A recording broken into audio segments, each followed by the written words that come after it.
I taught two billionaire kids how to breathe again, right there on a wet marble floor at 11 p.m. Their mother gave them 2 weeks to stop embarrassing the family name, or she was pulling them from the state math competition. And me, I was the janitor with a mop, a key ring, and a secret I'd buried under 10 years of guilt. If you've ever been told your place, then told to stay in it, you already know how this starts. That building hummed at night like a sleeping animal vents, whispering red exit signs floating in glass. I was pushing a mop in slow lines across the 5th floor when I heard it. The kind of crying that makes your own chest ache, even if you try to keep walking. I followed it past closed offices and conference rooms that still smelled like coffee and power, and I found them in the stairwell corner. Two boys in matching blazers, eyes red, papers scattered like a snowstorm. They stiffened when they saw my uniform, the name patch, the bucket. The one on the left wiped his nose with his sleeve, said they were fine, but the word cracked in the middle like thin ice. I squatted so we were eye level. "You look like your world just ended," I said, and I meant it softly, the way you talk to a skittish horse so it doesn't bolt. They looked at each other. The one on the right finally whispered it out. Their mom, the CEO with her name on the frosted glass, had told them if they didn't show real improvement in 2 weeks, she was pulling them out of the state competition. They'd been dreaming about it for months. 17 tutors later, they were still drowning. You ever watch a kid apologize to you for not understanding something, like they think learning is a performance and they forgot their lines? That feeling got me right under the ribs. "Can I see one of the problems?" I asked. He handed me a worksheet wrinkled at the edges, a word problem about speed distance time. The kind that pretends to be about numbers, but is really about who gets to the treasure first. "Okay," I said, and I flipped the sheet over. "Forget everything your tutors told you. Let me tell you a story." They blinked. I drew stick ships, a wavy ocean, a little island with an X because, yeah, I'm old school like that. One pirate has a faster ship, but he's farther away. The other has a head start, but his ship is slow. Who hits the island first, and where do they meet on the water? If they meet at all. I didn't lecture. I asked. I let them point with their fingers, talk over each other, make tiny mistakes out loud. The kid on the right traced the wake of one ship. So if he starts here and he moves this much per minute, the kid on the left jumped in. And the other one starts here, so we're basically finding when their paths cross. They looked at me, waiting. I didn't answer. I just asked what crossing would look like on the drawing. 20 minutes later, they solved it. Not perfectly, not with test-sharp speed, but with something better. They saw the story on the page. And then the elevator dinged. The doors slid open, and out came their mother heels, clicking like a metronome, hair pulled back, without a single rebellion. "Anthony Nathan," she called, and all three of us jumped like 6th graders caught passing notes. She looked from their faces to the worksheet with the pirate boats sketched across the back. "Thank you for your kindness," she told me, polite, distant, automatic. "But my sons have professional tutors. Come along, boys, it's late." She wasn't cruel. She didn't have to be. Power never raises its voice when the whole building already speaks for it. The boys gathered their things, eyes begging me for something I couldn't give, not with her standing right there. I nodded. "It's okay. Go." If it were you, what would you have done? Would you have chased the elevator, tried to argue, thrown your credentials at the door as it closed? Or would you go back to your cart and keep pushing that mop like the rest of your life depended on how shiny these floors looked by morning? I pushed that mop. And as I did, the night cracked open and all the memories I try not to touch spilled out. The trophies, the newspaper clippings, the way people once said my name with admiration. The truth is, I used to be that guy. Youngest to win the National Math Championship. PhD by 22. The private tutor people flew across states to hire. I knew how to build perfect SAT scores and polished college essays and competition winners on command. Then life asked me a question no test had ever prepared me for. Grace, my wife, the only person who could tell me to shut off the phone and mean it. Our daughter Haley came into the world seeing and hearing everything a little brighter, a little louder, a little more. Autism is the word they gave it. Routine is the currency it demanded. I kept telling Grace the late nights would calm down next quarter, next year, next big check. Then the thing you only hear about in other families came to ours, a diagnosis that steals time. I quit everything. I held her hand in a quiet spring morning when she took her last breath, while our little girl rocked in the corner with her hands over her ears, because no one knows how to say goodbye in a language a child can understand. After the funeral, parents called, offered impossible money, begged me to come back. Every problem set looked like an accusation. Every trophy looked like I'd been out of the house while life was happening where I was supposed to be. So I took the night shift. Modest pay, simple work, but mornings at home. Breakfast with Haley. Walks to her program therapy appointments. Bedtime stories that actually happened at bedtime.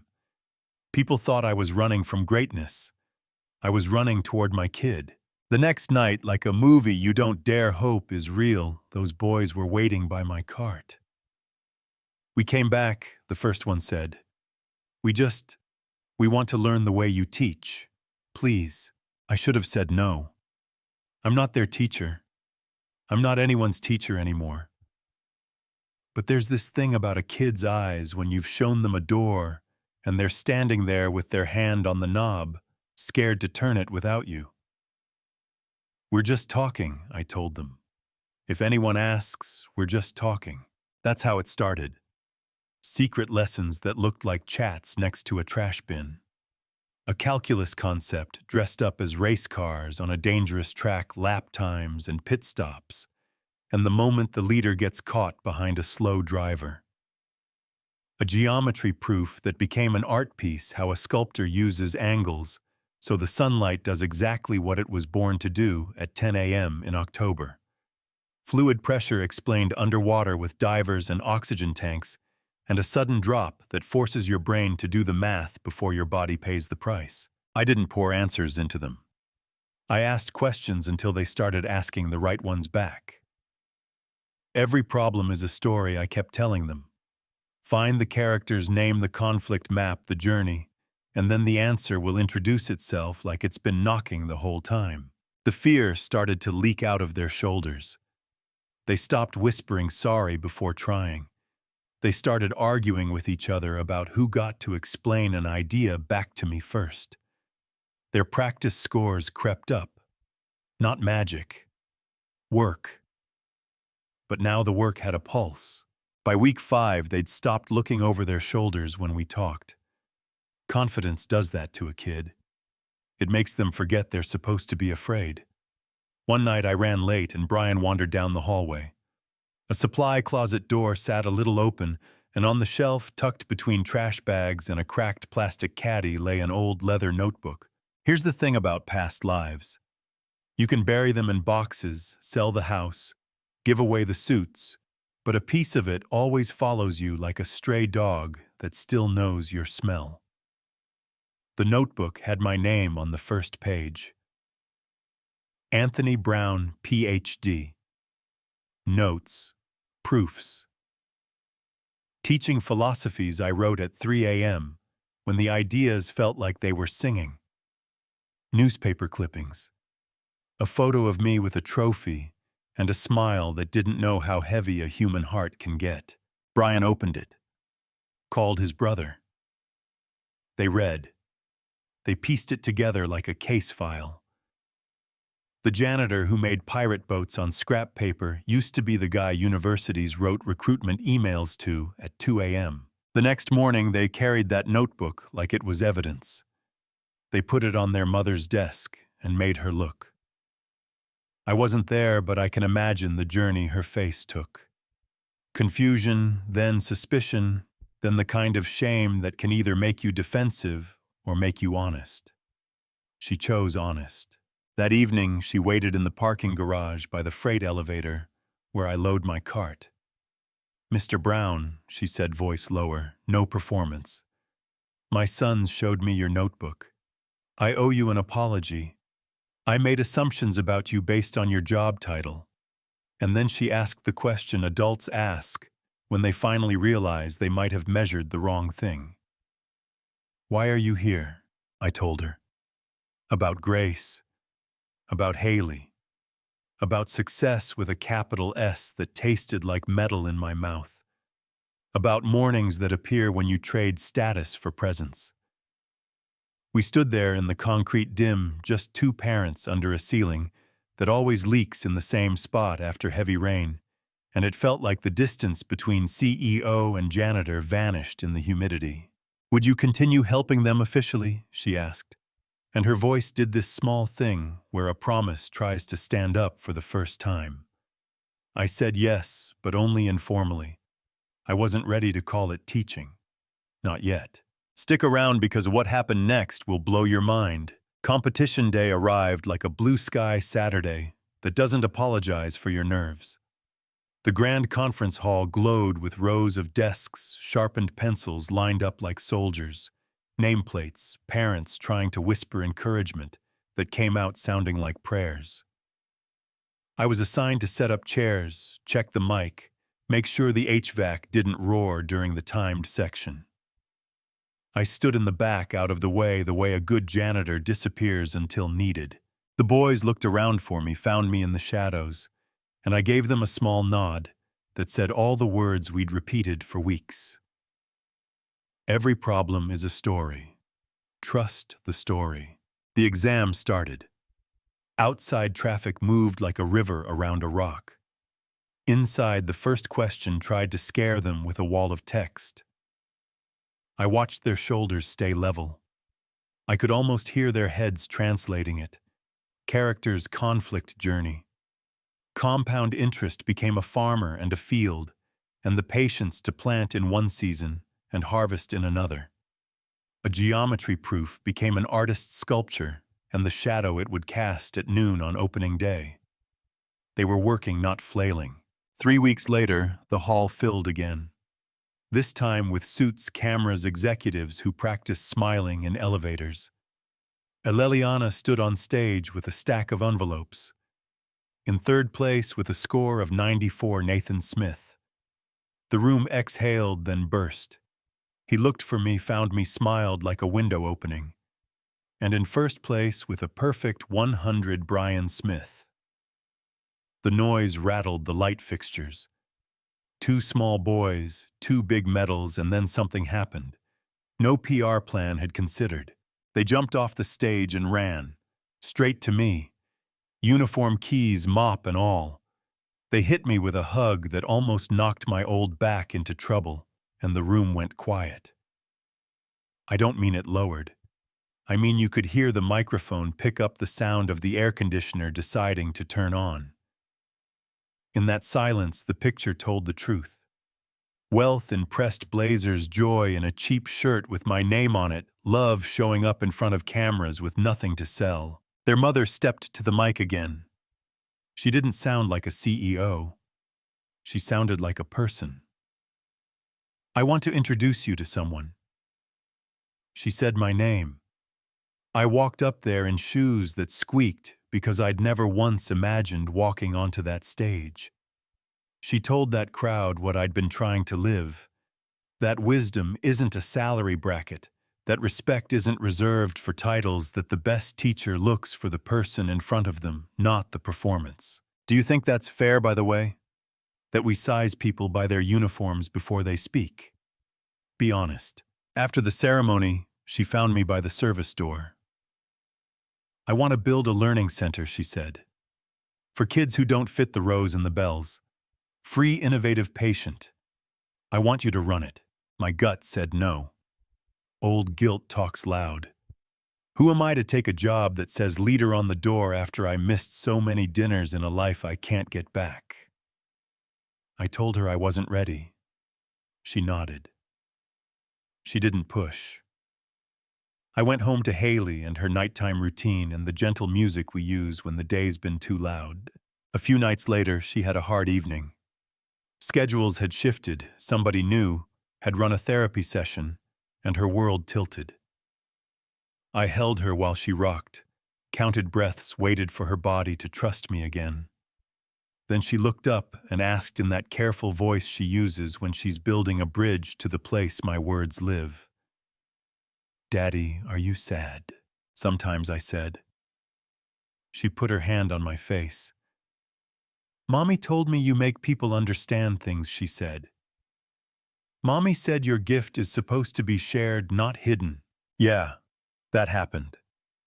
And if you've ever had a child hand you back your own life with 2 sentences, you know how heavy and how light it feels at the same time.